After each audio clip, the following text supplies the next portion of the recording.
Hey, welcome in.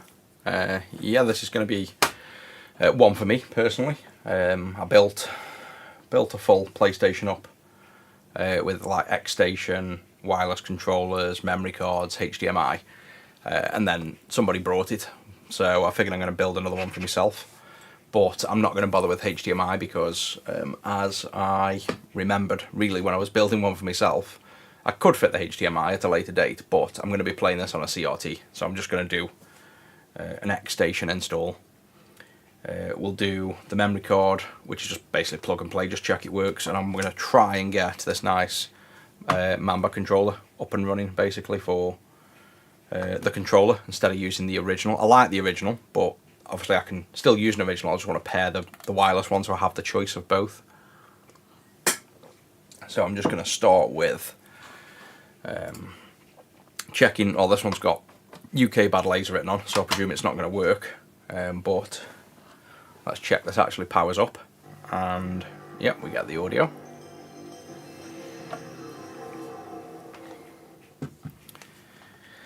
And then, do I have any games lying around? That's one thing I don't have, I don't think. Actually, I think I do somewhere up here.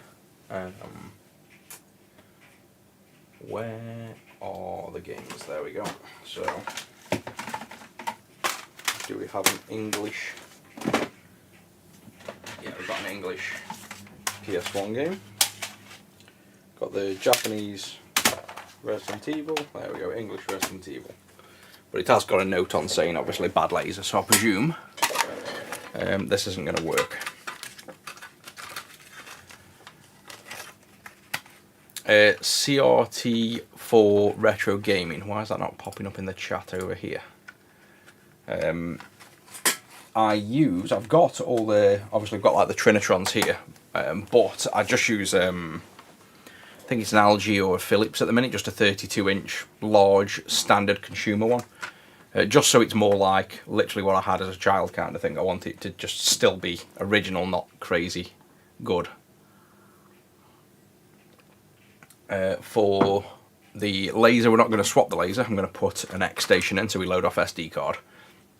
And this is just going to be my personal one. The chat is definitely not pulling in right though, because YouTube isn't showing all of them. So if I miss it on stream, then I'm not going to see the message, and TikTok isn't pulling in again. So chat's a little bit dodgy. If you don't see me answer, probably just message again. Hey, welcome in from Massachusetts. We did one this morning. Early morning in the UK, 6 o'clock. We had quite a lot of US guys on there as well at the same time. Just give this disc a quick clean. I think most of the times I decide to stream, to be honest, most UK people aren't even around. It's either too early or too late. Right, let's try. Oh, I've got one up there already. We might as well see if this already works and loads a game, then I can keep the laser for obviously repairs and donors if it does work, but I don't hold hope on this. It's just we might as well check it while we're here. So it's spinning up. Thanks, Jay, glad you're liking what we're doing. Yeah, this doesn't sound like it's going to load. I mean, I could probably tune the laser, but if it's already out of whack, then we probably won't use this anyway. Yeah, that's not going to load, so that doesn't really matter anyway. So let's do the easy thing first, which will be, let's try and get, obviously we can use this controller still, to go left and right, in and out the memory card. So we go in with this, so we should just be able to unplug this, plug this in, and then that's now flashing to pair. So I will turn on this controller. It should be fairly easy, so this 8-bit DOE is practically plug and play. Should plug the controller in. We will go to the menu, go to pairing, and then let's see if this picks up. There we go, I think it's flashing already. And I've never tried the 8-bit DOE. I tried the Ah, this is popping up again. You see it's popping up on here and not looking like the stream showing comments, but they're not in my side view. Yeah,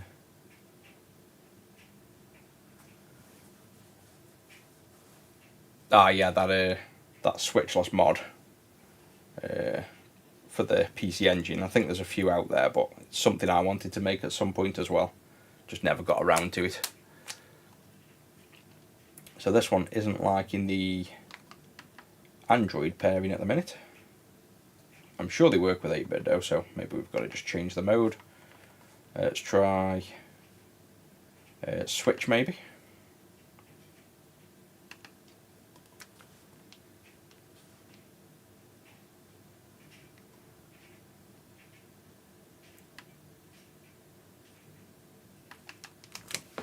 Yeah, I tried the, there we go, I think that's paired already. So you want, for the Mamba, you want the Switch mode, and then it pairs to the 8-bit though.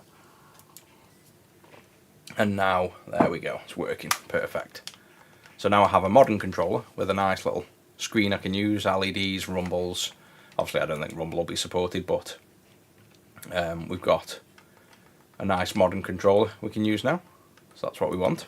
That saves wires. When you don't really want to sit with the wire, you can. I never want to just plug in a retro controller, I also can as well. I have an OG fat PS3. Do you guys still? No, we don't do the PS3s. Mainly because when we used to list PS3, that's all we used to do. We'd get literally 15 a week in, and they never last. The RSXs are dying, basically, is the answer to it. They basically got thermal stress and the die separating, so we don't work on them anymore.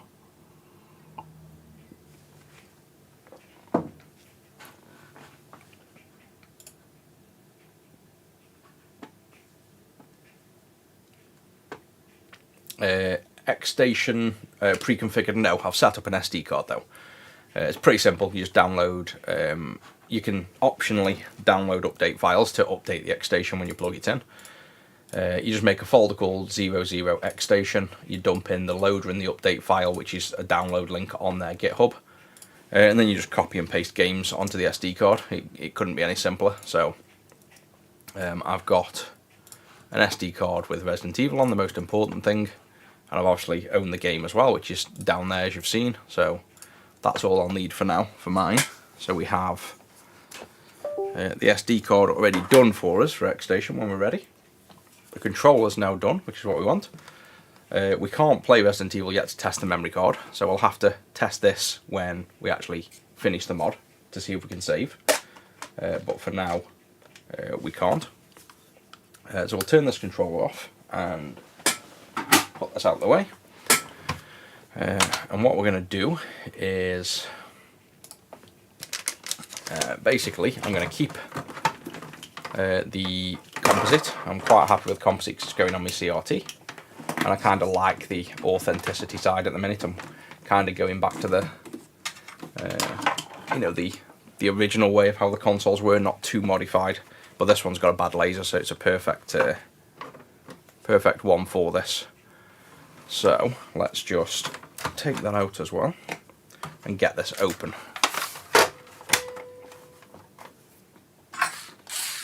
So the back's pretty simple: 1, 2, 3, 4, 5, 6 screws. They're really easy to work on. Yeah, director's cut, definitely one of the best ones. In fact, it's probably as one of my favourites. I always play when I play Resident Evil. I always play the director's cut.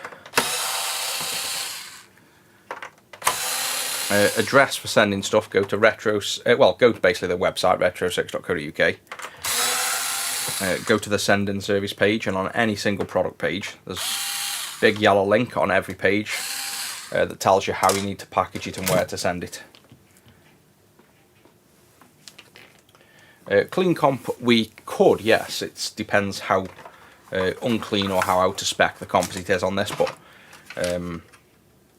I probably won't bother on this one for now. Like I say, I want to kind of keep it as authentic as possible in a way. This is just like me wanting to enjoy the PlayStation as I used to as a kid. I don't want to go too heavy on the mods on this one.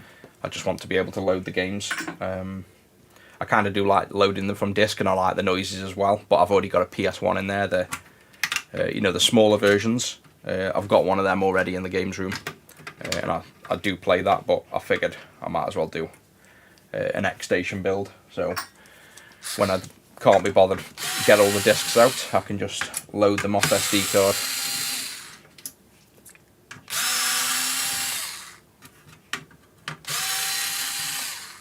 And all these screws inside, you don't really need to keep track of them. There's basically, the outside screws are all the same size and black, and the inside screws are all the same size and a gold kind of anodized colour. I think that's all the screws off that. Obviously, if you're working on these as well, I'm hovering around this.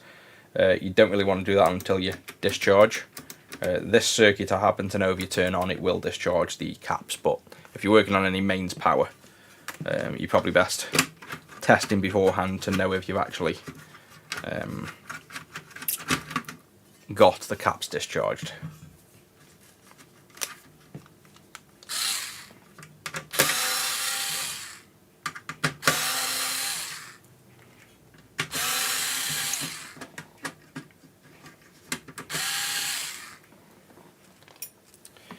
More there.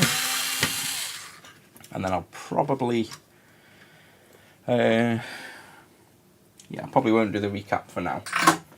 Looking at it, they're not too bad. It will need one, but obviously this is going to be my personal one, so I'll do it when I feel like doing a recap. I'm not that in the mood to do a recap at the minute.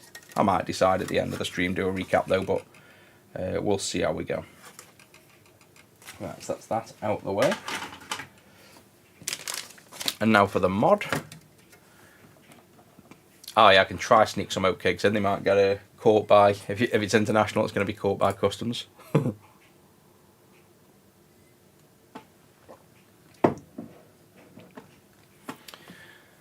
The xStation, we don't really sell it. You can just grab it off AliExpress if you want the xStation.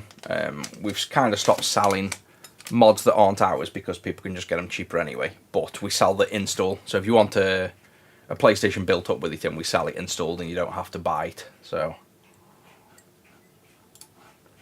that's kind of what we did, because there's no point in trying to make money on stocking stuff that you can buy anyway. Ah yeah, chest, that's no worries. Literally leave a note on an order and I can chuck you some in. I'll just I'll have to probably get a freezer bag and ship it DHL though. No, I haven't been streaming 12 hours. I come on this morning about 10 to 6, or I think I might have come on after 6. I was down here anyway before then, but early morning till about 9. Then I've got all my jobs done, and now I just figured while the missus watches Strictly Come Dancing, I can't be bothered to watch that. We'll build up a PlayStation for me.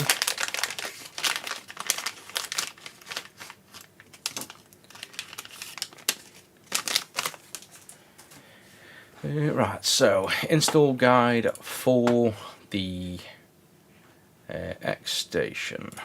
Just see if there's any more modern guides or not. So it's probably going to be the wiki is the latest guide. Let me drag this over and we'll go through together what the general idea is. So first off, we need to identify which board we have. This one is, I think, a PU18 they normally are. Yep, so if we look at this board, you can see PU18 here, so that's the one we want. The xStation lets you load all the games off an SD card instead of a laser, and because the laser on this is dead, this is what we're going to do. So PU18s are obviously the most common as well. Check you've disassembled it, please remove all cables, we've done that. Search for IC701, which is the CDX. So what I can do is also pop this one over the top like this, and you can kind of see what we're doing. Flip this up, and then this is the chip we're looking for. You can see IC701 there. So that's the one we want to do on here. Favourite console? It changes all the time, but pretty much my favourite games are Resident Evil, Jurassic Park, and Zelda on N64, and Pokemon on Game Boys. So they're like the games I like. I'd say my favourite console though, it's probably ask me every stream and I'll change my mind. It depends what I'm in the mood for at the time. I think all-time classic has got to just be PlayStation for Resident Evil. When I'm travelling, it's definitely Game Boy. I like the originals, but I play the GBA and it's always Pokemon. And more recently, since doing this business, I've really got into like the Neo Geos, the arcades. I've got like about 4 or 5 of them now. Never had one as a child, but I kind of love them now.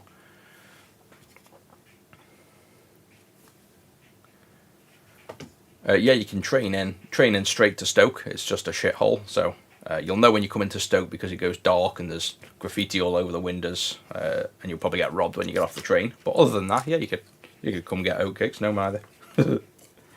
We don't have a physical store though anymore. We're all online. This is just me and me house basically doing these repairs now. The online business, we just have a warehouse, and we just dispatch orders online. Hey, welcome in from Houston. Glad you're liking the streams. So on this chip now, IC107, what we have to do, I think this is when we lift pads on. You have to lift the following pins. So this is where I differ from where everybody else does this mod. What they'll do is, let's just hide that overlay for now. We basically got to remove, lift them pins up, it shows. I think it's much quicker and easier to just take this chip off. I see no reason trying to struggle and lift pins off basically to, there we go, focus in. Instead of trying to lift pins, we've got to lift 1, 2, 3, 4, 5, 6, 7, 8 pins on this. So I'm not going to sort of get a soldering iron and come in here and warm up and then bend a pin out and then try and bend these. It just isn't worth it. So instead, I just like to chuck flux on this, hot air it off, bend the pins up, and then solder it back down. It's just easier for me, much quicker. So that's what I'm going to do for that part.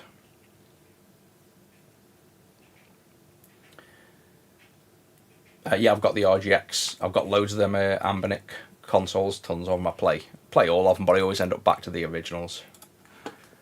For the laser power, yeah, we can tune that laser, but this is one I want for myself, so I figured picking out a stock, it's good to just pick one that's already got a bad laser, so then I can use it for myself. So we're just going to go 480 degrees Celsius, 80% airspeed, and just hot air this off. And we'll try not to blow this little cap up on the right side, but I can't promise anything. Brexit, not really. I think COVID kind of boomed this business. It started somewhere around there before COVID, and then COVID really boomed it, and it was, I'd say, double the size it is now at its peak. But it was like every business I've had. It was kind of a lot of work and a lot of headache, and I didn't want it to be. This was meant to be a pleasure, not a business. So I kind of much prefer the fact that now it's slower and still pays the bills, because I want to enjoy this. I don't want this to turn into just yet another business that you're working, you're working for working. This is why I'm sitting here on a Saturday night building a console for myself, because it's enjoyable, and I don't want that to kind of get screwed up if the business goes too big.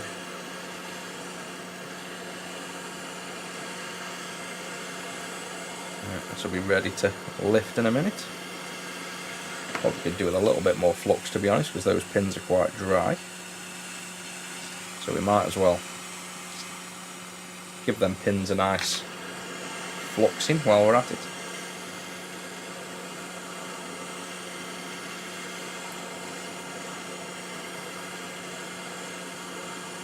There we go, so he's off. We will try and clean the chip.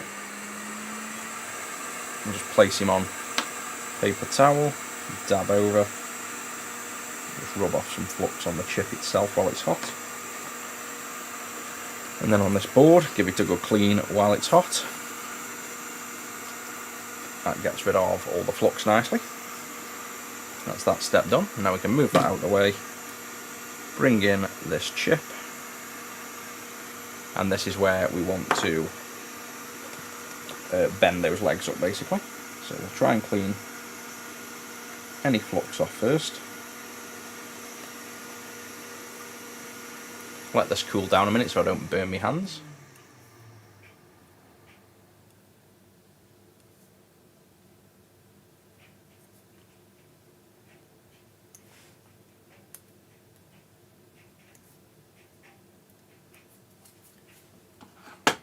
And now we need to flip over, and what we need to do is bend, still a bit toasty, let's cool it down with a bit of flux, a bit of IPA rather.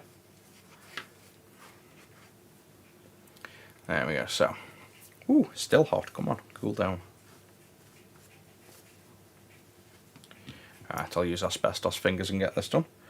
So, if we remind ourselves what we need to do, we have these pins we need to bend up. So the first one, which is here, and I normally do this under a microscope, so to be honest, I'm probably going to have to zoom in. You can see what pins we've got to bend. We've got to bend the first one, and then miss one, then two more, then miss two, then one more, and then one over here, and three down here. So I'll hide that out the way, just so I can zoom in more, because I'm going to have to use, I'm using the stream as my microscope. So this might be a little bit slower than normal because there's a slight delay, but the idea is you just get the pin and just lift it up nice and straight like that, and that's what we want to do on all of them. So now the next two, you miss one and bend up the next two, so that's these two here. This is way more difficult with no depth perception, and they're just out the way. Then we miss two and bend one more up, so we'll go to, sorry, miss one, no we do miss two and go one more up. So that is a nice way of getting the pins up without messing things up and bending pins. It's just the way to go. So one, miss one, two, miss two, one, that's right. Go the other end, we've got to go 1, 2, 3, 4, 5, 6 pins back. Double check that, 1, 2, 3, 4, 5, yeah, and we lift the 6th pin back. So 1, 2, 3, 4, 5, 6, this one. Lift him up. And now the last one. This chip, it's the CXD will be for the probably CD controller. CXA is normally for CDs, and CXDs are normally, sorry, CXAs are normally for video, and CXDs are normally for disk drives. Don't know whether it stands for like analog and disk, I doubt it does. It's just their, obviously, prefix on certain chips Sony make.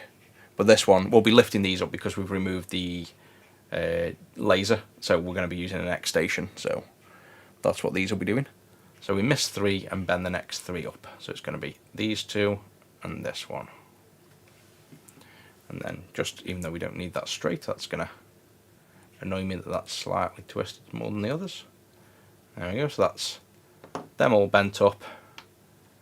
Everything else is now ready to go back down. So that's my personal preference of how I do this. What we are doing, for those joining a bit later, is we're installing a nice little xStation. So this one is a PAL PlayStation 1. It's for myself, this isn't like a customer's, but this had a bad laser. So I just figured we might as well make this useful and chuck in an xStation. And I've done a wireless controller, so you just plug in an 8-bit DOE receiver and we've got a little wireless controller.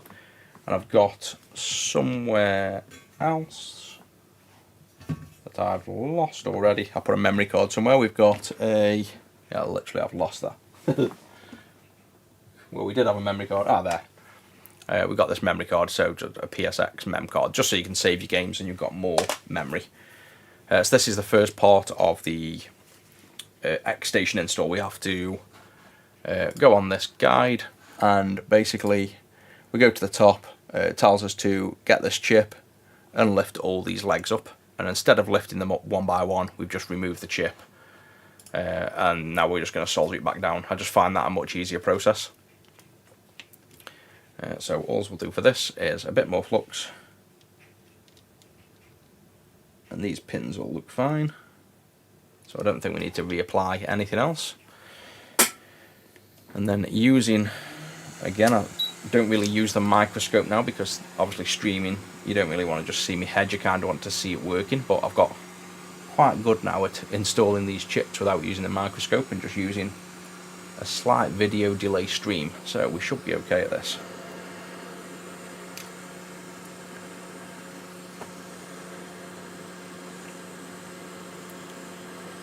Our army men, I forget about that as well.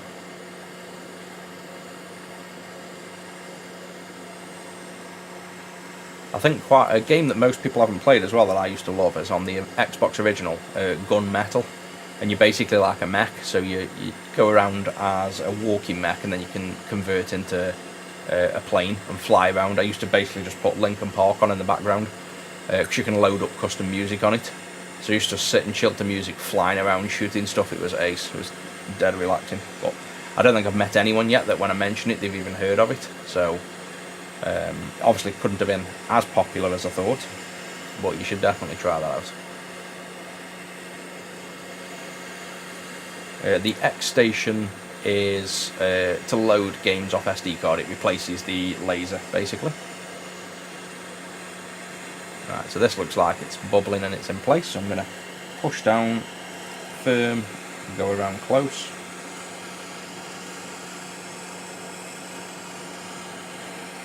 And that should be on nicely now.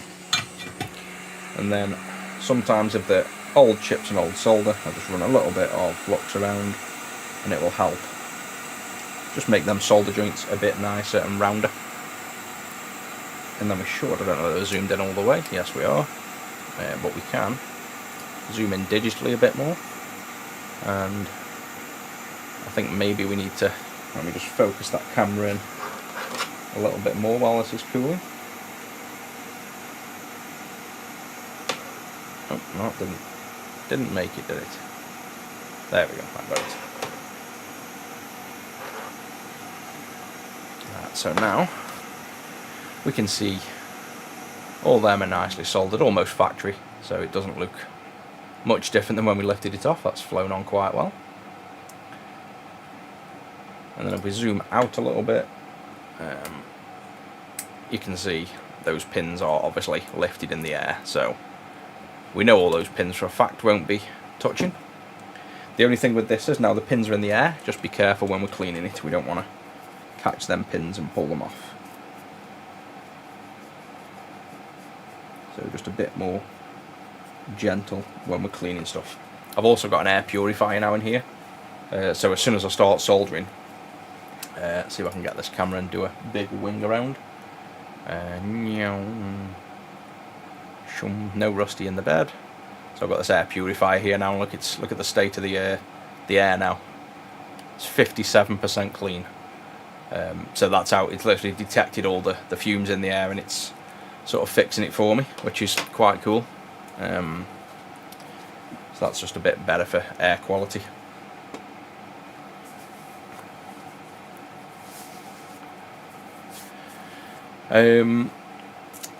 Emailed about parts. I think I've replied to most emails. Let me just pop open my email a second.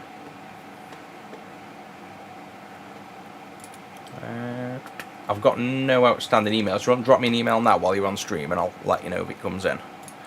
Because sometimes emails bounce. That's why we set up the Discord as well, because a lot of people have emails that just don't make it through. Right, so we've lifted them pins. What is next? Turn the board over and focus on the quick solder board. Position the board, keep it very simple. Place quick solder board, solder all the pads in. Yeah, so pretty much the next step is self-explanatory then. A load of steps to just say flip the board over. And it's down here we want to be. So if we go over here, this is the area where we're going to install. Ooh, some of that flux has run through. The little quick solder board that comes with the kit. And I think it goes this way and somewhere around here. So we'll just float it around. Let me look at the image so I know where I'm placing it.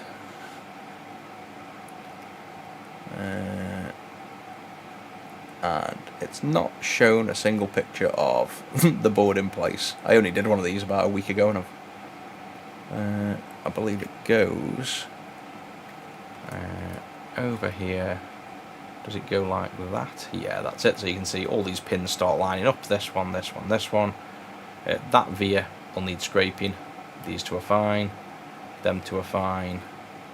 Them four are fine. That one's fine. That one's fine. So I think the only one on this revision we need to do is scraping that via, by the looks of it. So this top via here, see if I can get something under there to stop the reflection a bit. There we go. Was it that via or that via? I forgot already.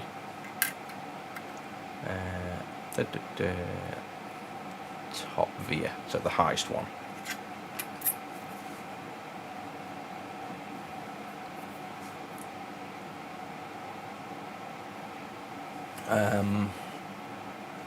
Stream retro gaming. I'd say cheapest way to get the consoles is to use obviously the composite and then into HDMI. So you've got the retro scaler, which is quite good. I'd probably say that's the cheapest on AliExpress. If you get a bargain, you can get them for £30–40. They're normally dearer.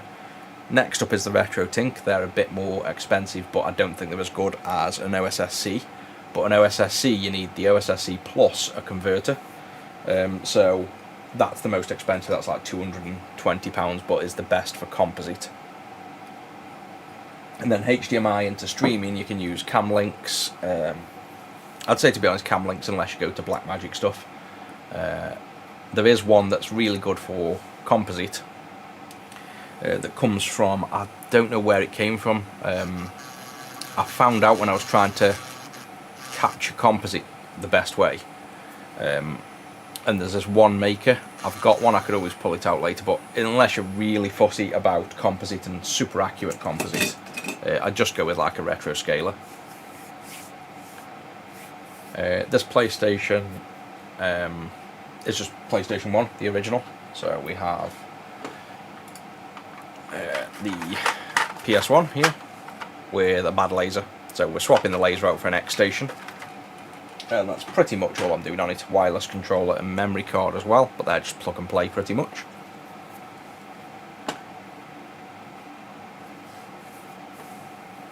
Yeah, if you spoke to me before, I've probably moved the email or answered. I haven't got it in my inbox, so just drop us an email again and I'll be able to spot it again. It's obviously either gone wanders or moved over somewhere.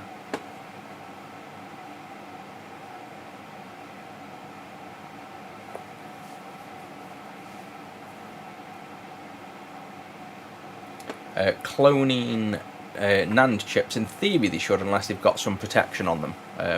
Some NAND chips can have protection on that if you don't send a key to begin with. When you read, it can corrupt, but typically just cloning NANDs is exactly what it says. You just bit clone the NAND. If they don't work, it's normally because they have IDs stored in the NANDs, and the system can read the ID of that NAND and think it's changed even though the data is different on it. We're modding a PS1 at the minute with an SD card.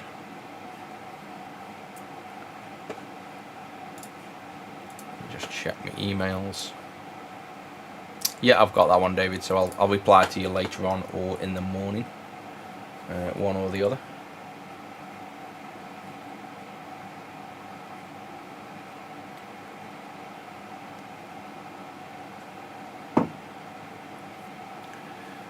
I think we might need a permanent Rusty Cam in the other room as well, because he gets asked for all the time. You missed him this morning if you weren't on this morning's. xStation does technically work with PS1s, but I think you have to hand solder it in. I did want to do it to mine. That's what I run at the minute, a PS1, like the small ones. But I think they're a bit of a faff to get installed neat looking. But yeah, they technically work. You just got to do some hand soldering. I've not really looked into it too much.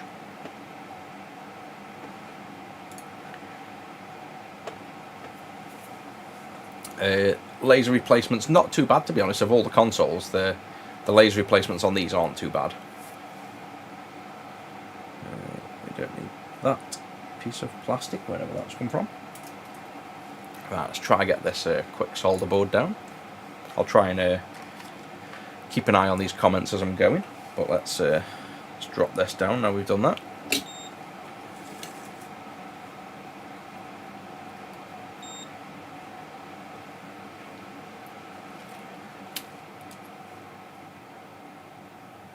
So what we like to do here is line this up as best we can with all the holes and then tack them at two extremes. So I'll probably tack, say, this one here and then one over here once I've aligned, say, that one down there to get the best alignment.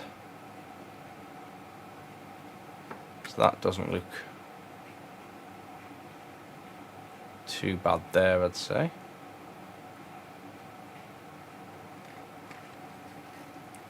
So now if we've got that in place there, I'll try and hold that. We'll get a dirty, dry solder joint doing this, but it's just about tacking it in place for now. We didn't even manage that. Let's try again. Right. That was hot under my finger. Of all the places I put my finger underneath, look at that, bright red. I'd put my finger right under that position. Right, so that's just about tacked on very poorly. So now, if we move this into position, in fact, let's warm that up again, and then we want to tack this one here, and I found out there's actually a via right there, so let's just tack that one that's dry as well.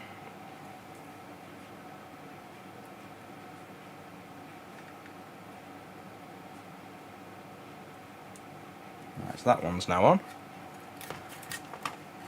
and then let's just go and reflow this one that was quite messy. We can zoom in now because that's mainly what we're doing. We'll try and get this a bit better focused. There we go. And then we'll go and try and tackle that via. So now we can redo this. Way too much solder on that, but while that's on, we'll tack another one on, and now we can clean. Well, let's tack this one on as well, and now we'll clean this one up because that's got way too much on. There we go. So before we tack any more down, we want to expose that via.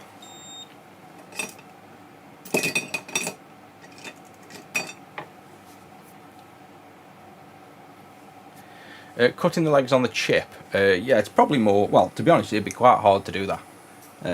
You'd be surprised how small it is. It probably looks quite big on camera with zooming in. I'm sure you could get some cutters that were probably small enough, but it's also, like I say, reversibility in a way, especially considering these consoles will never be made again. So it's more about probably a bit of preservation as well.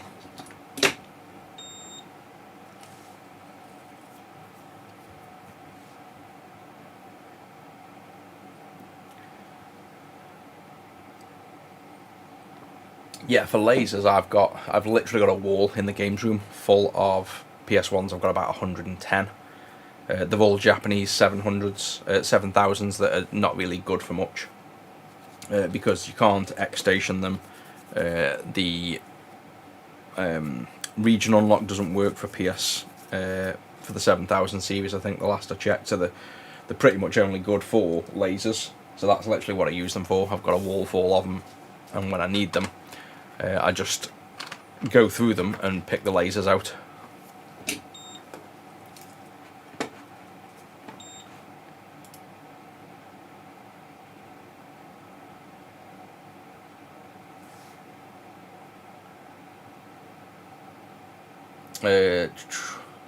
TikTok as well, the comments aren't coming through on the main channel. I have to tag through them, they pop up, so I'll be a bit slow at answering the TikTok ones.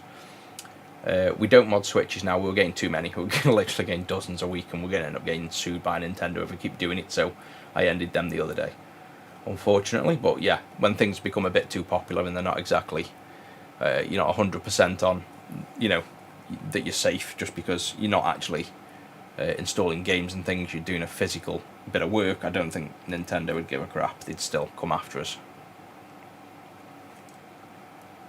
Yeah, we repair things for customers. That's pretty much what the stream normally is. It's just that I've decided to build myself a PlayStation today instead of doing the customer's work, which we obviously have. I'll probably do an Atari Jag tomorrow. The customer had a PC Engine this morning done, and they've sent in a Jag as well. That's going to have a 50-60 Hz mod, which, if you saw the other stream we actually did, we found a really nice place to do the switch mod on it. I didn't upload it to the wiki yet either, but I've got photos of it.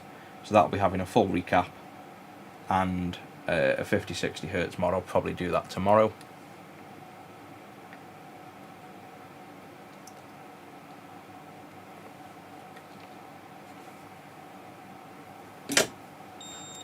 Just zoom in on that. Can't tell whether that's them two pads shorted or not. Even under there I can't tell. Let me just use the microscope to confirm that pad. It's that close, I can't really see if those two are touching or not. No, they're fine.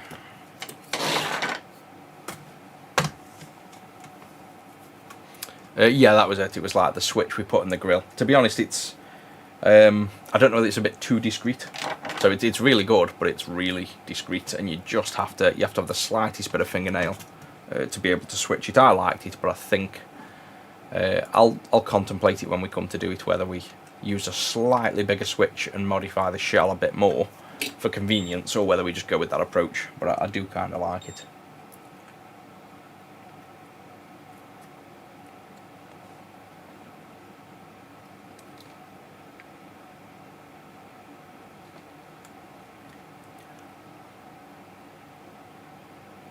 PS3, no, we used to work on them already. We had absolutely tons in all the time, but the problem is ooh, where did that solder go? It was definitely not meant to go that far. They were never really warrantyable. We'd get customers that would be just outside of warranty, 6 months on them at the time, and they'd die again. We'd have them fail after a week after fixing them. They're all RSX related, so the graphics card, it's well, the graphics IC. Like the GPU, they're basically dying now with age and overheating, and there's no real fix for them. I don't think we know the problem now. It's basically the RSX layers. There's like 2 chips in one, and it's the middle sandwich layer between the RSX that's starting to fail.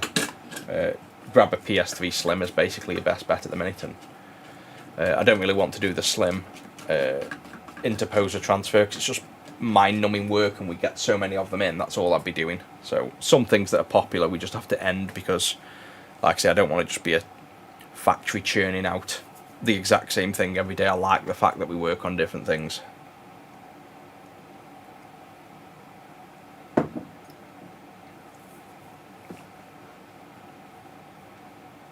This extra board is to tap into the pins that ultimately this xStation needs.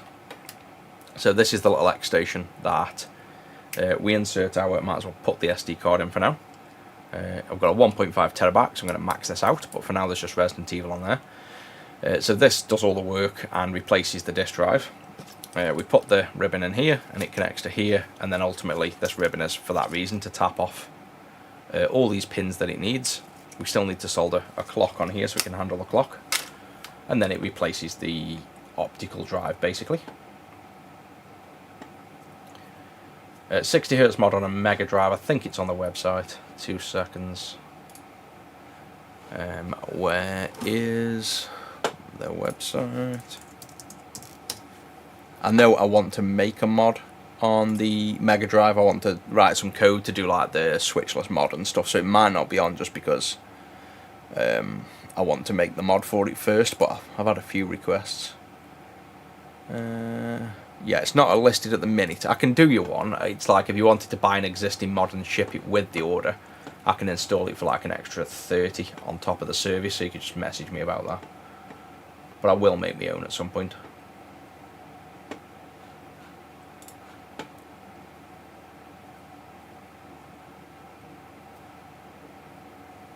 Switchless solution for the Mega Drive, is that on about? If so, that's something that, you know, I can do as well. Or for the Jag, I could do the same for the Jag. I'm sure I could read the a bit of the boot up code and do a switchless mod when I get time. PS3 Slims should last, because I don't think they don't really suffer from the same fault. They're a 40nm chip, I think, so they generate a lot less heat.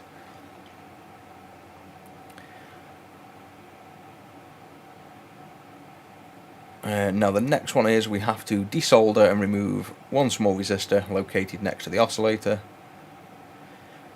which is that one there. So that will be over here. We've got an oscillator, we've got a resistor down here, and this is so the xStation can, instead of this oscillator, I presume it's going to completely disable this oscillator in a sense by just removing the output, and then it taps onto the pin and sends the clock. So the xStation then is in control of the system clock, or this clock might just be for the drive, but either way its job is to override this. So we'll get the resistor. I'm going to just tap him over, say here, just move him out of the way or something. In fact, we might not want that. Oh yeah, that's fine because that's on the same plane, so that's just going to sit out the way. I guess we could also just tack him onto here for now, just so basically if anyone wants to revert the mod, they can quite easily see where the resistor is. It's, you know, it's not that far out the way that you can't see where it is. And then we want to tack a wire onto the pad here they're tacking it to. So we'll just follow that for now, keep it exactly the same. This is a PS1, we're adding an xStation on it. We can load some games off SD card. For the work, we've got about 6 employees. I think it's 6 now. But they're all pretty much family now. We kind of cut it back to a family-sized business. For the console sides, there's me and Zach, so stepson basically, and we work on them permanently. I run a few other businesses as well, but I tend to do them nice and early in the morning. So I do software, I do houses up. I've got another house I've just got to collect the keys for, funnily enough, Monday, and then we basically renovate them and flip them. So every now and then I'll go and gut the houses, do a bit of plumbing, do a bit of whatever needs doing basically, and then I work with others on it. So I basically work closely with, again, a couple of people, friends and family that we trust, and we do hot house flipping as well. But Zach works on it like every day of the week basically, and we're always flat out. We've never not had between 50 and 100 consoles in permanently on you know, this side of the business, the repairs and the consoles, and it's getting busier basically. I've just finished doing an Amiga 1200, and I was tempted to end them because I just wasn't in the mood at the time for doing such a big build. And then as soon as I've finished doing it, literally I think it was 2 days ago, I've now sold another one maxed out. I'm like, oh. So I love working on them, I did, but I think because I haven't worked on any Amigas for a month or two, I kind of just wasn't in the mood at the time. I was gone away on holiday, I'd only got the job half done, I didn't have some of the stuff in stock.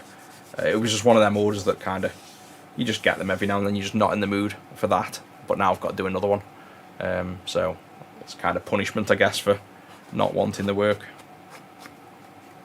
I think that is all of the mod that we have to do. Fix the yellow light to death, we used to, but ultimately that's, again, goes back to the, it's all related to, almost always related to the RSX failing. That's the same issue. No, didn't study anything, I'm all self-taught with everything basically. We mod PS4s, depends what you're after. We don't tend to work too much on the modern stuff other than fixing the HDMI ports.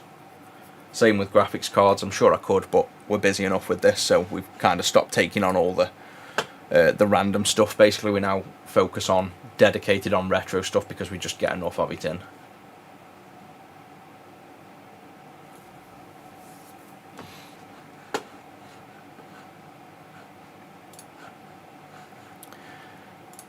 Right, difficult part's now finished. We need to, so we've got to modify the case.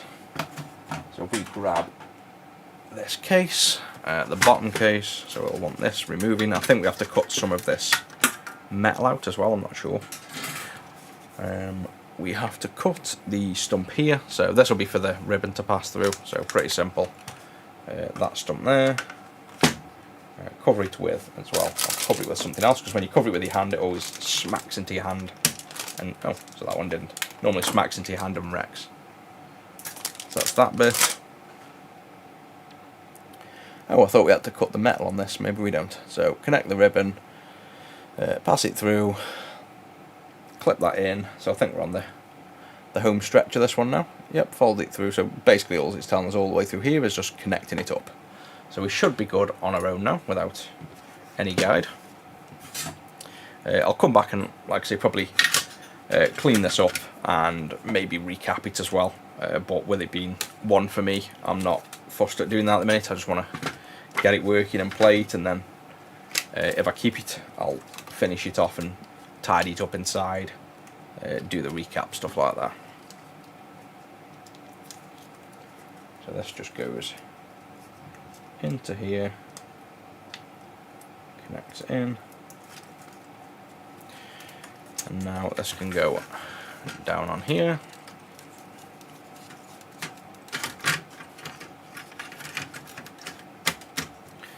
There we go.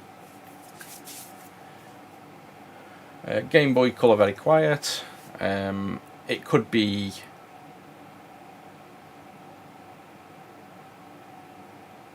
so the headphone jack is fine, but the speaker isn't.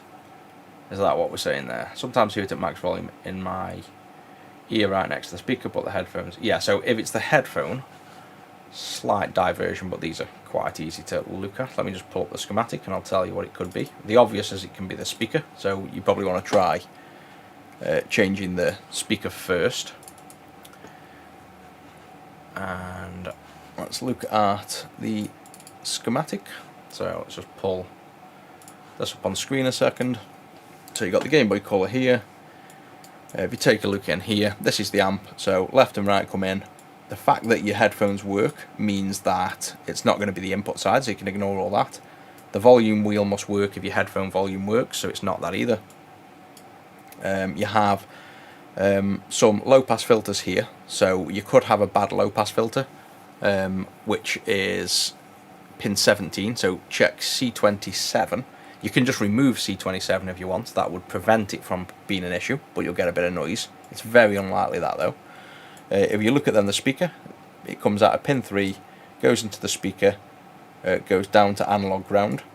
Now the only trick with the speaker is, I believe it could be C38 going to ground, could be EM1, the filter being bad, but can't remember based on the schematic and how it looks, but I've got a vague feeling that this analog ground here passes through the headphone jack, so when the headphone jack's removed it grounds this pin. I might be wrong on that, but I've got a suspicion because I know this drawing here isn't quite right. But what you could try to do, one thing you can do is go to A ground on the speaker here and just send it straight to normal ground, and that'll bypass that. You'll get a bit of noise, but that'll prove if it's anything to do with that. So I'd probably go, basically connect one wire with the speaker to the SP pad, which it should already be, and take the other wire off and solder a wire straight to ground. If that's your issue, it's either your headphone jack, EM1 or C38, or traces between them. In an unlikely case it's C27, and it could also be your amp. It could actually be U3 failing, and the internal amp in there driving the speaker fails. That's what it can be. That's pretty much all it can be. There's not many more symptoms to it.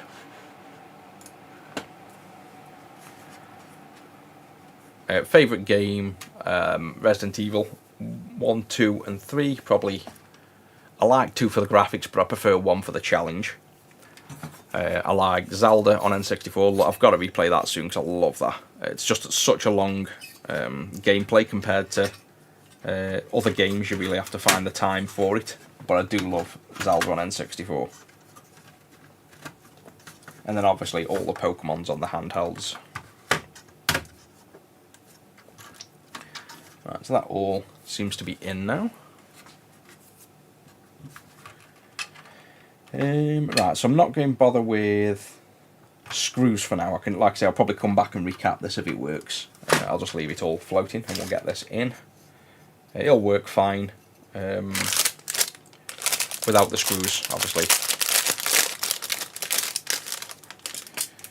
No, we don't sell the xStation. We just tell people go on AliExpress and find it. We don't really sell stuff that isn't made by us now much, because obviously people can just find it online. and get it that way. And that is, you'll have to take the SD card out.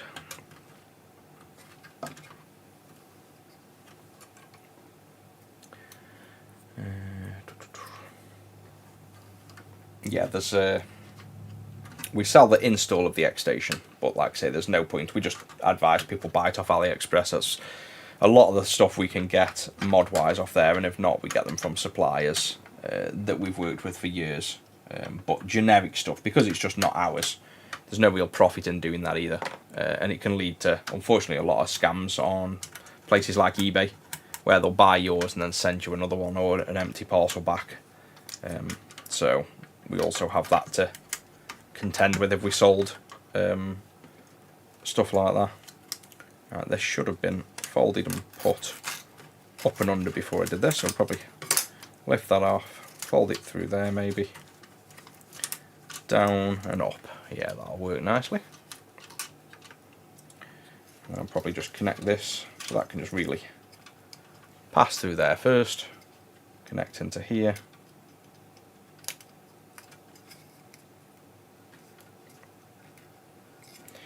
And then now, with that on, we can do the little origami fold.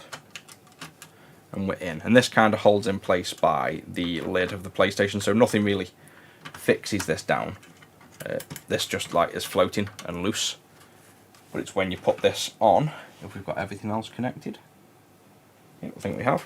We place this down, and that kind of keeps it in place. Yeah, PS2, we do a fully modded, maxed out PS2 with a memory card with all games on, and that's, I think what we use for that is funnily enough, it is the thing I keep losing. It's one of these configured correctly. You can use these to literally just plug into the PS2 and boot off it. I think it's called, let me get you the name of it if you want to do it yourself. If not, we do it as well. PS2, it's called SD2 PSX TD. If you go through all the rigmarole of setting all that up, you can configure these to just boot a PlayStation 2 by simply plugging it in the memory card slot. You don't even need to do any hard mods. But that's the xStation now, so this is what it looks like. So you shut the lid, open it, and instead of the disk drive, you've got a nice thing here. I want really this in a grey, ideally, so it matches, but that's what it is. And the SD cards here that you can access. So with that in, I think we should be able to boot this. Hey, welcome to the stream. We're not far off done now. We've got the xStation installed. We've got our wireless controller, so we can now boot play games using a Mamba controller, which is what we're going to try in a second. And then we can try this memory card and play some Resident Evil.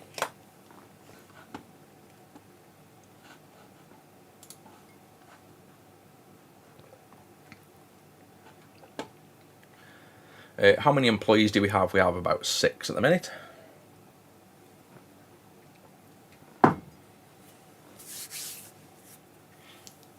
Yeah, this is obviously the original PS1. If you want this done, let me go on to... why has that gone above? There we go. What's going on with this? 1 second, I've got to... For some reason, my windows are overlaying on top of each other. I can't see through them. Yeah, let's try that again.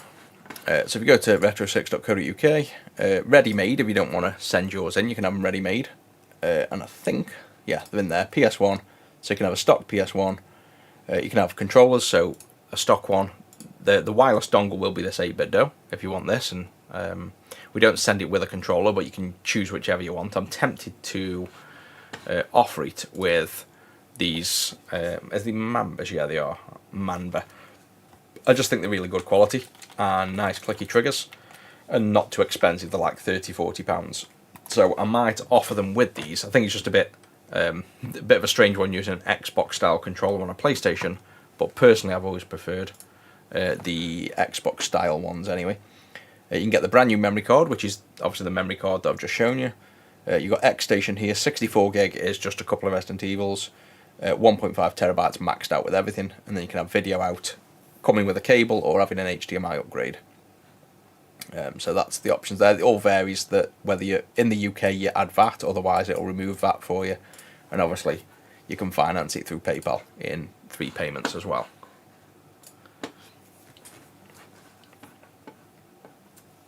We don't do PS3 emulators, no.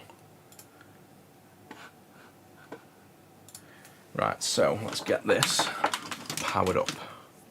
Yeah, it is literally, it's a clone of an Xbox controller basically, but like I say, I actually prefer the, I might, when I start playing with it, I might decide when I'm playing Resident Evil it doesn't feel right, but I've got a feeling with that used to now the controller layouts that we use, I use Xbox more than PlayStation. I don't think that's going to interfere with my gameplay. I think I'll still enjoy it. So we've got the AV port in, that on. Tidy the desk up a minute. We haven't put any screws in. I haven't put the sticker on yet. I don't know whether I want an xStation sticker. It's like, I kind of like it a bit more stealth, open up. So I'm probably not going to put that on. We'll put the memory card in. Well, actually leave the memory card out in case we have issues. Let's pull up the HDMI and let's see if this has worked. Turn the controller on.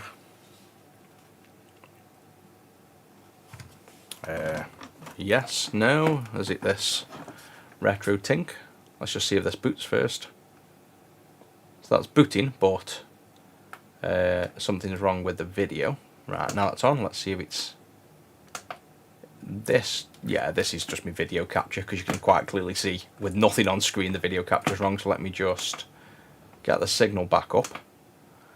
That's not the one, it should be CV composite. There we go, so that's on. Let me just now try and restart the HDMI output, and if that fails, there we go, so that's up properly. So let's do that again, check it all works. Another reason why I don't like the retro tink, it doesn't always work right. There we go, that's the sound we want to hear. My controller died already. I think we've run out of juice.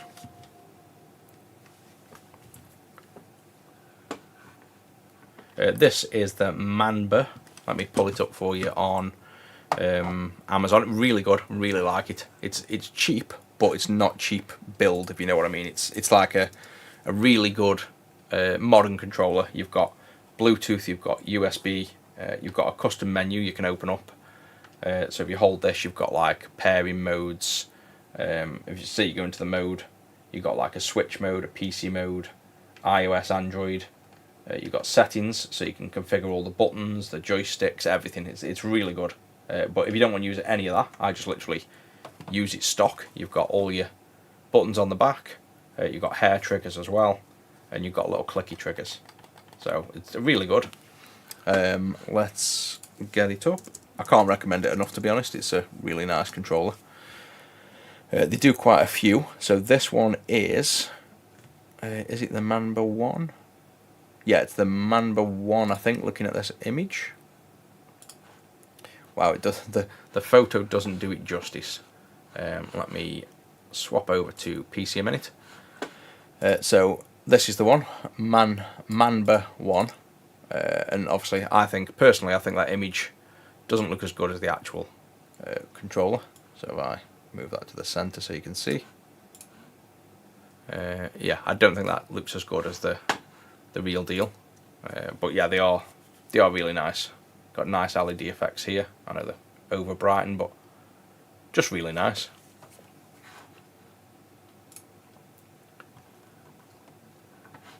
Right, so this is what we want to do now. Let me just check any comments. Favourite game for Amiga? It is Rough and Tumble. I like that one, and I do love the Secrets of Monkey Island as well, but I used to play that on PC.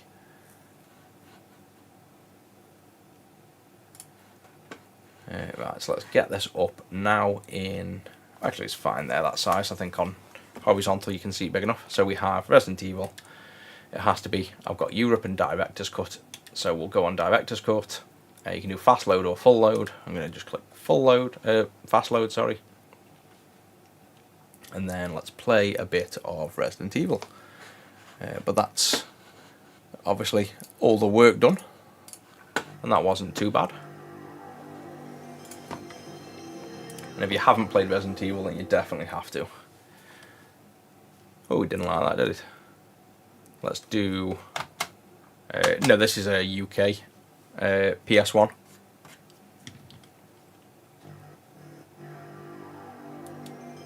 But obviously now it's it'll be region free with the xStation, so we shouldn't have an issue with it. To be honest, this the games I've dumped on it aren't the games I normally put on it. The ones I normally do is the full size SD card, so it might well just be corrupt. Oh, that's disconnecting my controller, doing a reset as well.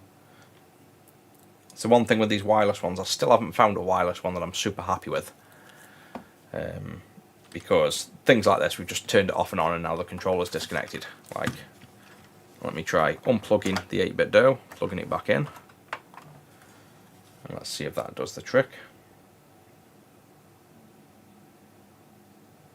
Nope, so we're going to have to repair this. And I've heard that it's apparently meant to be, when you use like the blue retro and stuff, some people say, in fact, tell a lie, I don't think it's the 8-bit DO. This controller has gone back to... Oh no, it was switch mode we used, wasn't it? Yeah. Switch mode, Bluetooth, so the mode hasn't changed. So I think we're just going to have to repair the controller. We'll see if that was a glitch or whether that's going to continue to happen. It's connected straight back up, but it lost connection for some reason. Right, so Director's Cut, let's try this. We might also need to do full load instead of fast load. But yeah, these ROMs aren't tested. The ones I normally use are fully tested, and if this doesn't boot, then we might well have an issue with some part of that xStation install that we'd have to double check. Yeah, so it was just that ROM I've got's bad, basically. Well, I say that. Have we loaded it yet? But usually that black is literally the security check for the game, so we should be in. Yes, there we go. Yeah. I'm going to have to HDMI mod it because, well, I say I'm going to have to. Because this is now running at 60, and the RetroTink can't handle that, and well, I say it's the RetroTink, the PlayStation isn't generating the right clock, we're going to be in black and white, so what do we do about that? I can either do a dual frequency... Actually, no, the PlayStation should auto switch frequency, I think. I've got something in my head that, let me check my own wiki. Because why do I have a feeling that the PS1 should auto switch frequency? Or if it doesn't, you don't need... No, I haven't even made a note. I could have sworn I'd made a note somewhere on PS1 chroma frequencies. So this might be the... Tell you what, let me plug it into the CRT, that's how we'll tell if it's the PlayStation or the monitor. Well, the PlayStation or the RetroTink. No, so it's the PlayStation not generating or not switching its internal frequency. So we can either play this in 50 Hz, which I want to be able to play in 60 Hz as well. So I'll look into that to see if using HDMI or RGB. In fact, saying that, I'm using RGB in the games room, so it won't matter on RGB. Let me see if I've got an RGB cable.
No, so the RGB cable is in the games room, so that won't be a problem for me because I'm using an RGB cable.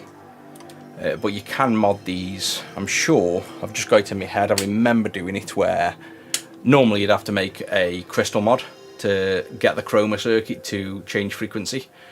I'm sure the PS1's one of them where it automatically has the dual crystal effectively built in. I might be wrong, but considering I'm going to be running mine RGB, we're not going to have this issue. How do we get back to the menu? Is it hold reset for a few seconds? I think it is. Resident Evil 4, yeah, to be honest, I've played most Resident Evils. I like pretty much all of them. I just completed the original Resident Evil. I'm halfway through Resident Evil 2 original, but I've then played the remake of Resident Evil. So like the modern, decent remakes, not the other ones. But I don't think there's really a bad Resident Evil. I even like the most modern ones. HDMI mod isn't that bad. I don't know whether to chuck the HDMI mod on this just for the sake of it. Like maybe do that tomorrow if I get time, just to show you. And then it's got the option, but this is going to be really... I can't see me using it outside of the CRT, personally. Right, let's see if there's an option for...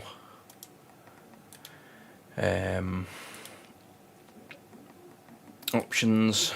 Here we go. So, video mode we can just set to PAL. So that's nice and easy. Let me just pull this up. I can't quite see these options. Wrong one. So we've got on power up, loader, list background, colour scheme, seasonal theme, on off. Now loader video mode might just be this loader menu. It might still load the game as 60 Hz, but let's just see if that now forces this into 50 Hz or not. If not, then it's just what it is. Yeah, so it's not going to change the game mode. Oh, it has. There we go. It's changed it back to 50, I think. So we should be good to play a bit of Resident Evil now, hopefully.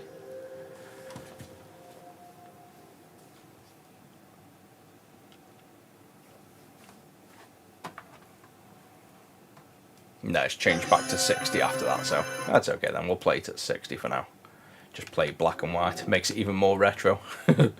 Although that flickering's going to be annoying. I know what we wanted to try. This memory card as well. So for this memory card, we just have to insert it. And then we can probably show you on the top down this memory card here. So PS1 memory card, it's already in. If you hold both buttons on here, you'll get to a menu. Boot mode PS1 because it can be used for PS1 or PS2. You hold the button to go into the menu, hold this button to go back out. So we're going to here, we're going to enable auto boot to yes. Now back, and that's all we really need to do on this one. So this is acting as the first card in the first channel. You can tap between it and go to tons of channels and literally have all of the channels you need. Like each channel acts like a completely new memory card. So now, it's a shame that we're going to be playing in black and white. But I'm not going to go in the games room and gut the cable for the sake of a quick gameplay.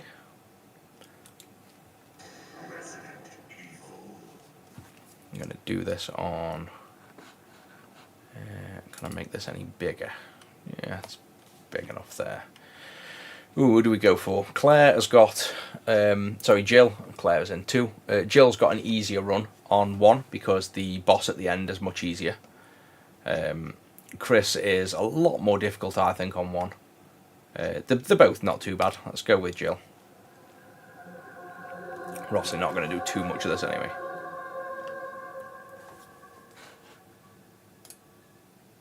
Has anybody not played Resident Evil before?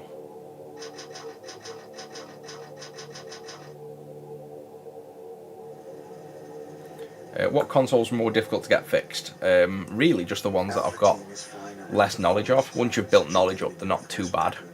I'm trying to think of one that's difficult. To be honest, Sega Saturn for me it would be difficult because I don't know much about them and there's tons of chips.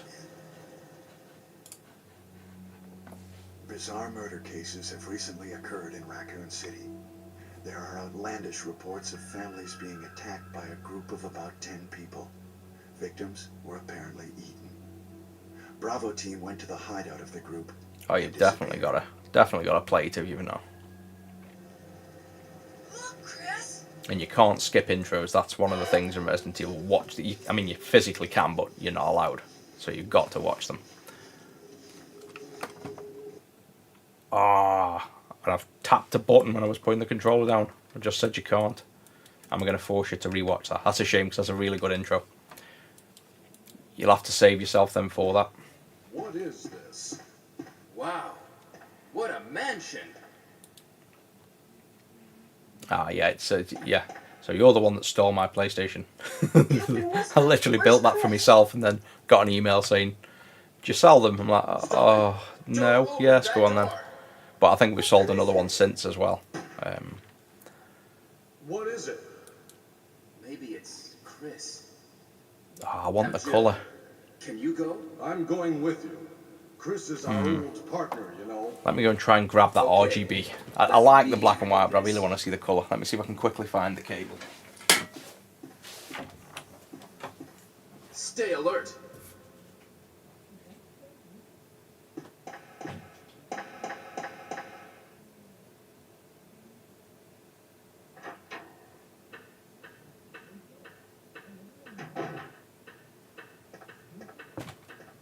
A dining room.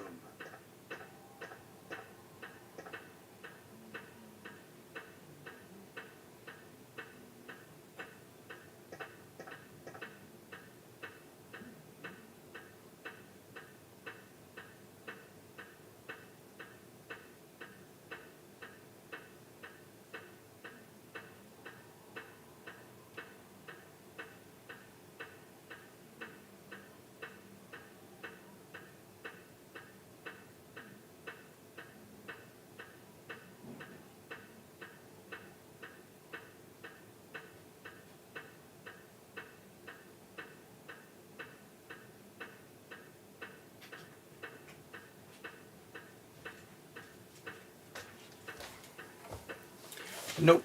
I've taken it down when I've cleaned up the games room because we had like some interviews and stuff with some newspapers. I cleaned up and moved stuff out the way, so it's way out the way at the minute, unfortunately. Yeah, the snake bosses. All I do with the snake boss is just stand there and blast him with the shotgun. Don't even bother running. Blood. You get just as much hits trying to run out the way unless you're really good at it. I just tend to pretty much just plough him with shotgun bullets until he's dead and then heal. And you normally just need one heal, really. But if you're skilled enough, you can dodge everything. But I just literally stand there and literally shoot him with the shotgun.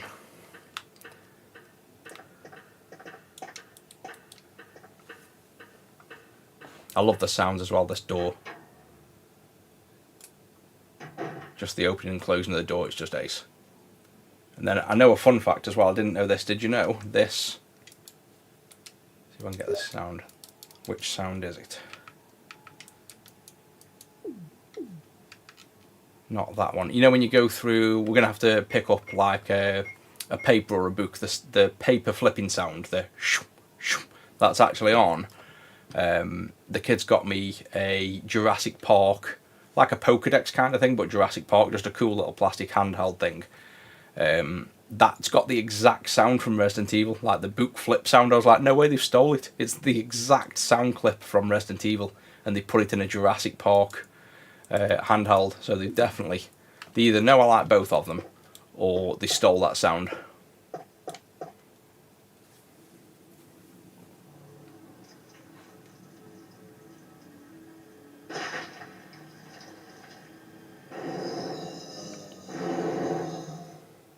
Fun fact with this as well, if you're Jill, just back up. Don't bother shooting, just go out. And then he'll take care of it for you. So you don't need to waste any ammo. Resident Evil 1 I think come out on PC later. Barry? But yeah, it's out for it now because obviously Microsoft must have got the rights, I presume, maybe at some point. It's a monster! Let me take care of this.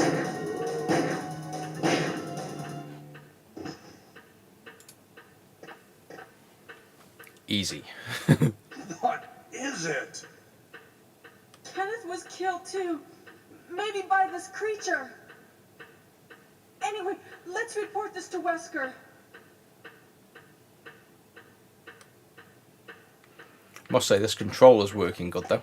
So, other than that first dropout. Oh, not allowed to go back in there. Back into the main room. Other than that dropout, this seems to be working well. The only thing I have to figure out is, because I'm holding an Xbox controller, I keep pressing like buttons I'd usually use, like B for back instead of Y, which on obviously the PlayStation, it'd be the top button for back in this game. So you automatically start pressing the wrong Help me look buttons. for it, Jill. But I could always Don't leave remap this. hall for the time being.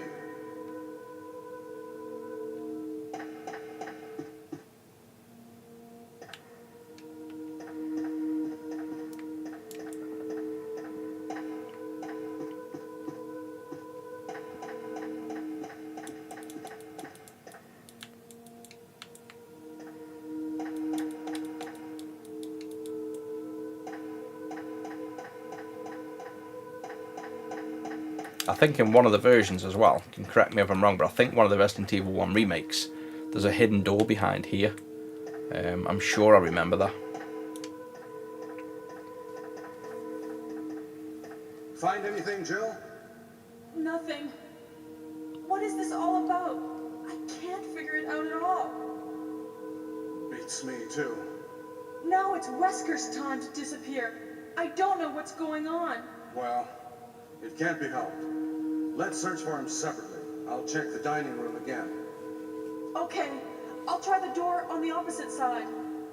This mansion is gigantic. We could get into trouble if we get lost.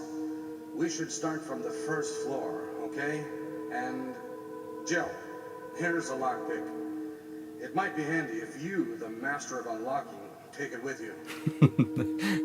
They got rinsed for these acts as well. If you watch the intro video and like all the clip scenes, the acting is so bad, but it's part of what makes it enjoyable. Listen, if something happens, let's meet up in this hall. This time I'll be there. Yeah, definitely script reading.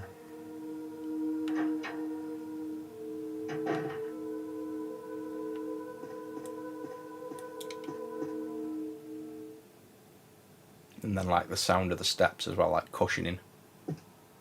So when you're on the carpet, you get a cushioning sound, and when you're on like wood, you get a different sound. I really like, and they did that obviously to allow for loading scenes. So instead of you sitting there waiting for a loading, these scenes are originally for loading in the next scene. But you never thought of that as a kid, you just kind of blended in. I don't think we've actually got anything at the minute, have we? 15, ooh. That analog stick isn't the best for... Oh yeah, the analog stick is weird. The up and down is catching left and rights, so stick to the D-pad. Oh, I can't get... Yeah, I've literally got autopilot on these button presses. I want to press the wrong buttons because it's an Xbox controller, wrong way. Let's get this done at the same time. Oh yeah, I forgot about that. Whoops, now we're stuck. Can we dodge zombies? Nope, that was terrible. We might as well go around this way for now then. Oh, this is terrible. I blame this lag on the screen. I'm going to get killed by the very first zombie. I'm playing on, for your reference, that's why I can't even run. I've got like probably the equivalent of an 8-inch screen on the stream, because I'm looking at the horizontal stream maxed out. It's a tiny screen in black and white. That's what I'm blaming that on. And we're not going to last long here. I just want to get to it. Oh yeah, this is... I can usually dodge these completely in this alleyway as well. Yep, that's it. Through. Right, this one will be... Oh, I had a chance then. There we go. Down here. There we go. So we can save in the safe room, and then we can check if this memory card's working. That's what I want to do. Resident Evil film. Oh yeah, Whoosh. Let me get him first. Oh, no, no, no, no, no. Too late. No! Oh, that was a good dodge. This is really hard on a tiny screen. Yeah, the Resident Evil movie, I like it. There's some shocks in it, but I thought it was really good. I think some people don't like it, but I guess maybe if you already like Resident Evil, then that's why I like it, but I thought the movie was really good.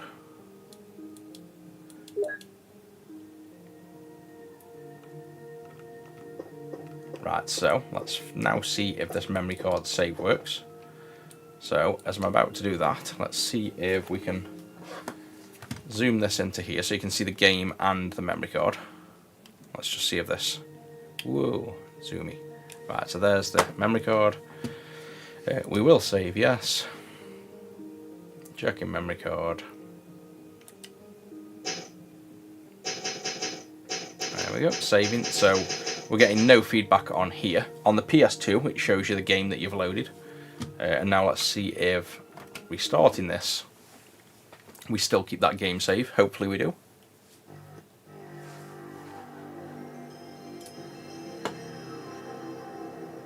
We could definitely try and speedrun this as well. But then again, I've not really done much speedrunning on it, so it'd probably be a bloody 7-hour stream for me.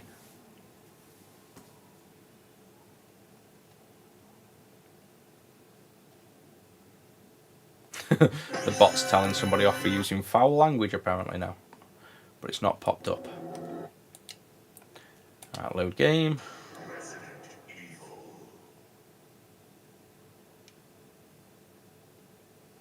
There we go. So the memory card's working, that's what we needed to know. We're in black and white just because we've done an xStation mod and we're loading a NTSC game on a PAL PlayStation. So I could do a mod to make it work, but because in the games room, this is my personal one, I'm going to be using an RGB cable. We won't have this colour issue, so that's the only reason we have that issue. The games I've chucked on, I think are all NTSC. I've just dumped just a few test games onto, for quickly testing it.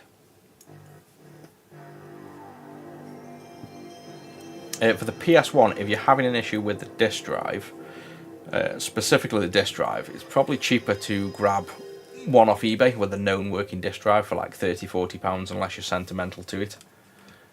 You can try tuning them as well. There's a little potentiometer on there. I think the one I've just binned, this one. So the drive inside has a potentiometer there. So see on the side of the drive there's a little potentiometer. You need a baby screwdriver, a posi, and you just turn this dial. So say the screwdriver's say across like this at the minute, you probably want to turn it about a quarter, so like 45 degrees to clockwise to strengthen the laser. That normally makes most lasers that are failing work. You can try the whole range, don't worry about tuning it. You can change the PLL and do a load of oscilloscope probing and fisheye probing, but honestly most lasers you can just tweak them ever so slightly and they start working. So that's what I'd do. Europe. We can do Resident Evil 2 in colour. And Resident Evil 2 is a lot harder. Controller, I'm liking it, but analog stick, not so great on up and down converting to the up and downs, the tagging left and right by mistake, but there's an option in the menu, I'm pretty sure. Mode, settings, joysticks. So you got the curve on the joystick, so we could probably adjust the curve. I'm not going to bother messing with that though myself. But all I've done for that is to use the D-pad, so then it's a little bit more confusing using the D-pad. But overall, other than that issue and the fact that I go into Xbox mode and I think I'm playing Fortnite and I'm pressing the wrong buttons, because it instinctively isn't a PlayStation controller, that's the only issue I've got. Physically, this is working good. Oh, see, now, the one thing with Resident Evil 2 is I prefer the sounds, the menu sounds. So I love this sound on here. Resident Evil 2. I definitely get the controller. Even if it's not for the PlayStation 1, if you don't prefer it for that, it's definitely, it feels like a nice Xbox controller. A bizarre incident occurred in the outskirts of an American suburb called Raccoon City. Yeah, Ryan, I think the sticks are adjustable. The curve, at least, is adjustable in the menu. Later revealed that a terrible We can have a go, disaster I guess. had been caused by the T virus, a mutagenic toxin created by the international enterprise Umbrella Incorporated for use in bioweapon experiments.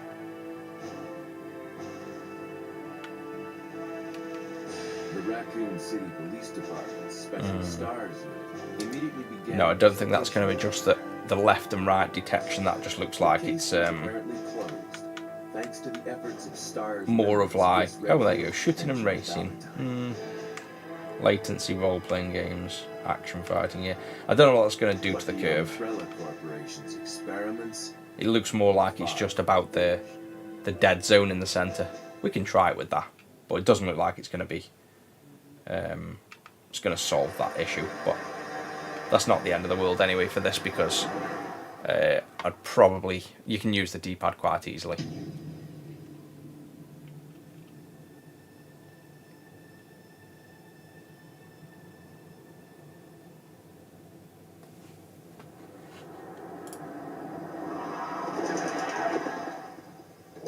Yeah, it comes with the dock. The dock's in the other room. I've got this in my games room. But you get, again, you get an Ace dock that this just sits on, and I think it charges as well. Yeah, it's got a charge point on the back, so that charges the controller.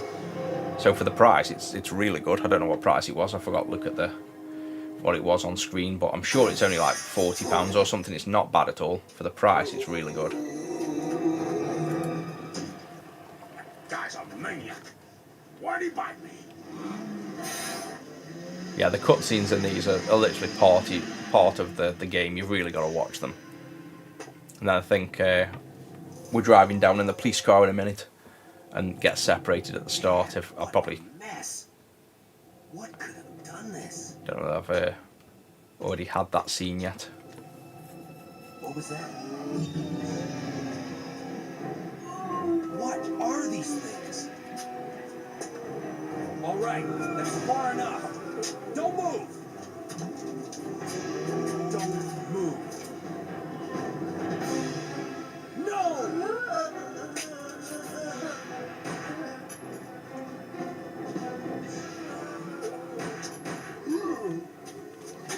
This used to shit me up as a kid as well, because you know you're expecting to take over, and you're like, oh, when's it coming, and you kick in on Resident Evil 2 right in the middle of all the zombies.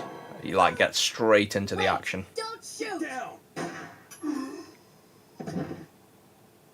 We can't stay out here. Head to the police station. It'll be a lot safer.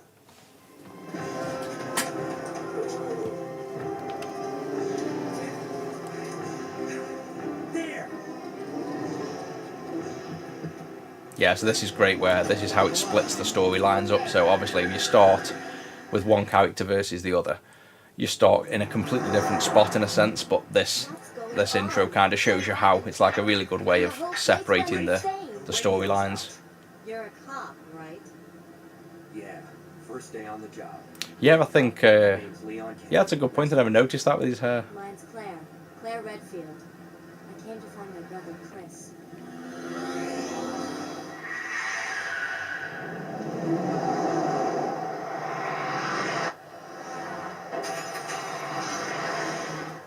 Hey, could you open the glove box? Sure. There's a gun inside. Better take it with you. HDMI or composite HDMI on the PlayStation. Retro gaming cables do a converter. It's the cable I'm using. It works pretty well, but that's... oh no, tell a lie, that's RGB. They might do one though. Look on retro gaming cables, see if they do a HDMI one. If not, because this output's RGB anyway, then most RGB to HDMI converters will work good. I've got one which might work.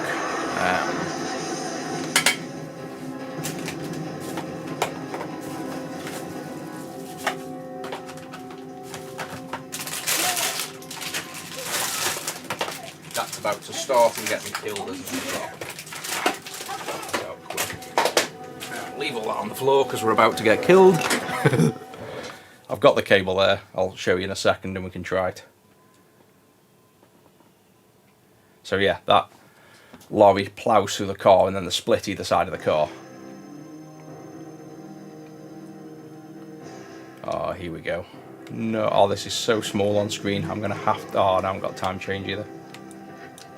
Yeah, so this is, you imagine this is the first intro into the game, and you're just faced with this straight away. You have no chance. You just like really kind of crap yourself at the start. I can't see this on this monitor's so small, and I haven't got a chance to adjust it large, because I can adjust it large on the horizontal. Nearly made it then. Get into the shop. Come on, right. Let me adjust that to horizontal large so I can see myself. There we go. I need to play like this a minute because it's too small otherwise. Freeze! Oh, so yeah, PS2. Funnily enough, this is Hold your fire! I'm a human! this is one. Let me jump back to where are we? That way. So you got this little thing, PS2 to HDMI. Same thing, just one off AliExpress. It's got the HDMI and it's got audio tap out. I haven't personally tried it, but I think there's another one I've got for PS2 as well. But I'm not going to run over there just yet. But to be honest, again, similar thing, PS2 already outputs RGB in the back. So you get pretty good converters without going crazy. You don't need to go too crazy with that.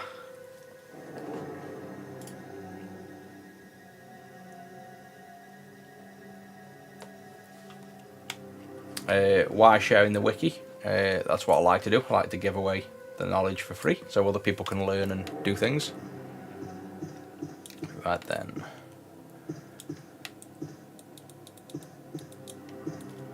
I will definitely. The one other thing with Resident Evil 2 is you get way more ammo.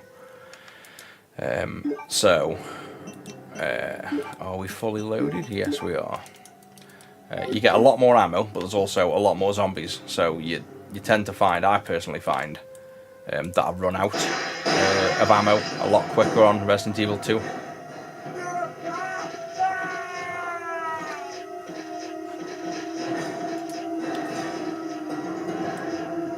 I should have probably gone down here first because I think there's more ammo.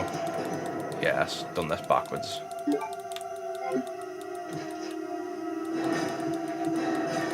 Anything else? I can't remember. I've only just started replaying this as well, I should remember. Oh no, I think I completed Resident Evil 2 on... actually, we've missed the shotgun, we should go back for the shotgun. And I bet we can't. Go back. Yeah, I think I completed it with Leon and then I started Claire, or the other way around. I think I completed it with Claire and sneak past here. No! Yeah, this controller, I need to stop using that analog. Oh my god. Give me shotgun. I'm going to take one in the neck, I think, for grabbing this because I don't even know where I am. I can't see myself. Where am I? I'm too small on screen. I need to rethink this stream thing so I can actually see myself. Yes, that was skill. Out we go.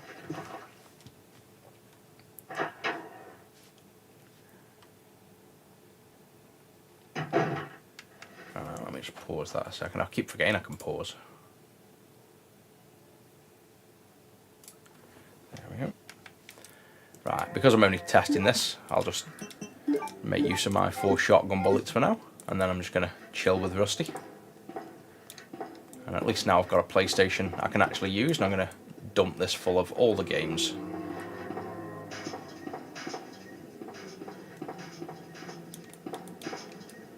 See what I mean about the ammo though? In Resident Evil 1, you wouldn't get this much ammo for ages.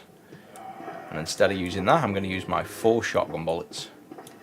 Which is actually probably one of the best things to do at this stage. You'd normally get them group up a bit before you do this. There we go.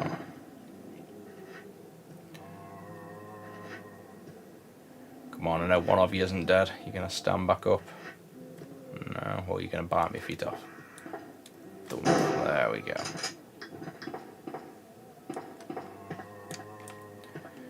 Let's just do a bit of handgun for now.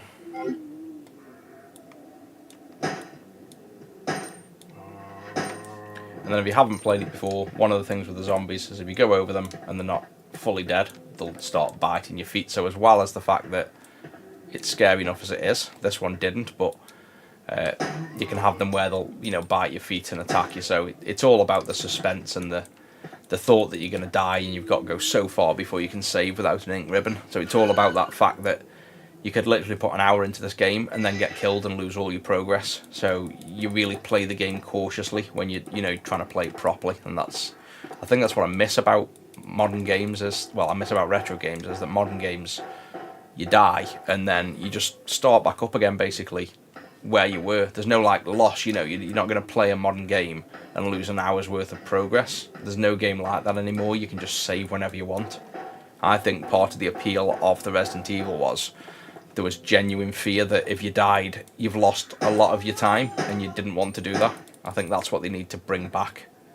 Even the modern Resident Evils don't have that. And I think they definitely need to bring back that sense of challenge, really, that you could lose your progress. At least for me, anyway. That's like one of the main reasons I like to play the old ones. And then don't forget to reload before... or check in my case. Don't forget to reload before you run out, otherwise you'll lose time on the reload sequence. Oh, that was close. Oh no, and he isn't dead. See what I mean about the ones that don't die?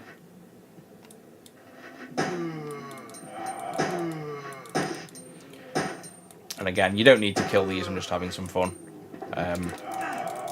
You can just run past most of these. The idea in Resident Evil is to try and not waste your ammo. You wouldn't stand here and shoot every zombie, because within 3 minutes we'll be out of ammo and then you really struggle. So don't play it like how I'm playing it if you're going to have a go. The idea is to try, every time you come up to a zombie, you want to try and think about how to get past them. Like these now, when they're eating, you'd run past and just ignore them and get past them quickly. And then I think on the buzz we're going to hit more. So it's all about trying to conserve your ammo. So when you really need it and you can't get past people, then that's when you use it. That's kind of the aim of the game. I think I've seen somebody on a speedrun as well be able to get past... Ah, there you go, you little shit. To get past the zombie on this buzz here. Like this one. They've somehow managed to... Well, obviously there's a technique to dodging I don't have. Where they can get past this zombie, I think, without dying. Let me just show you the death sequence as well, because it's quite cool. I haven't actually done the VR Resident Evil now. And then look at this as well, when you die, or when you start dying on Resident Evil 2, look at now, you walk slower as well. It's just such a good set of games. I think they just did it really well for the time. There we go, so when you die you get this, and this is what you don't want to see, because then you can lose all your progress, but such a good game. If you haven't played it, definitely recommend it. And if you want any of these, obviously we sell them and build them on Retro 6. So hope you guys enjoyed this anyway. This is now my personal one, and then I'll probably be back on tomorrow to do an Atari Jag recap and 50-60 Hz switch.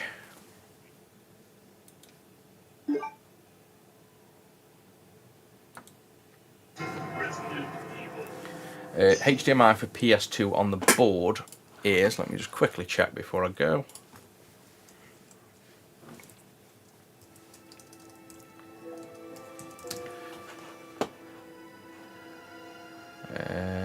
Send in service. A bizarre incident occurred on the outskirts of an American PS2, HDMI.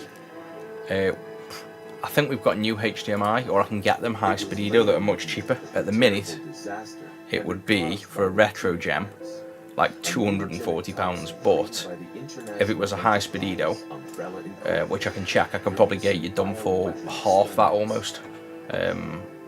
Because they're quite a lot of work to install, so you're talking probably 120 to 160 for a high speedo HDMI. The case was apparently closed, thanks to the efforts of stars. So that's it for this one, guys, and I will probably catch you tomorrow.